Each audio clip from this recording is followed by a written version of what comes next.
अश्वत्थामा के दर्शन मुझे हुए। लोग कहते थे कि उनके शरीर में से पस बहता है, ये होता है, ये होता है, मनी निकली है।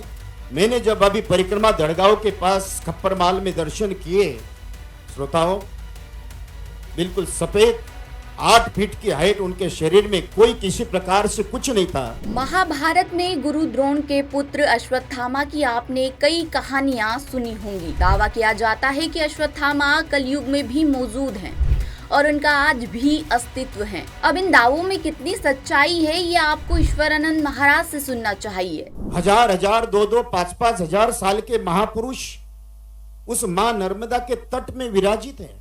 मैंने जब महा अश्वत्थामा के दर्शन मुझे हुए, लोग कहते थे कि उनके शरीर में से पस बहता है, ये होता है, ये होता है, मनी निकली है।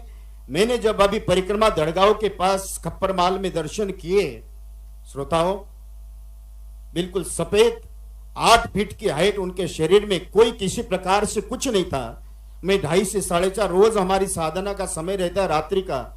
मेरे सामने आकर मेरे से कहते हैं कि मैं पंडित अश्वत्थामा हूं और यहाँ 5000 साल नर्मदा तट छोड़कर कहीं नहीं जाता हूँ। ये नर्मदा परिक्रमा का प्रमाण माना गया है।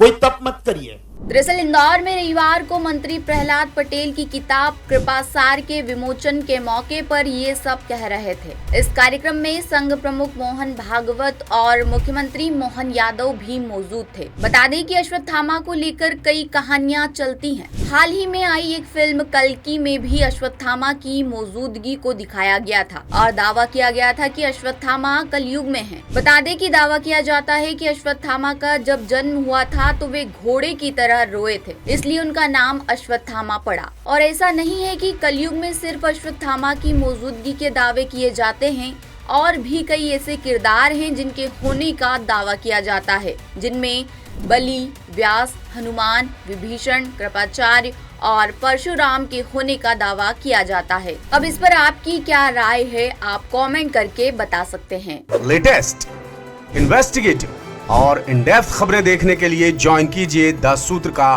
व्हाट्सएप चैनल, सब्सक्राइब कीजिए यूट्यूब चैनल, लाइक कीजिए फेसबुक पेज और पढ़ते रहिए वेबसाइट www.dasudr.com।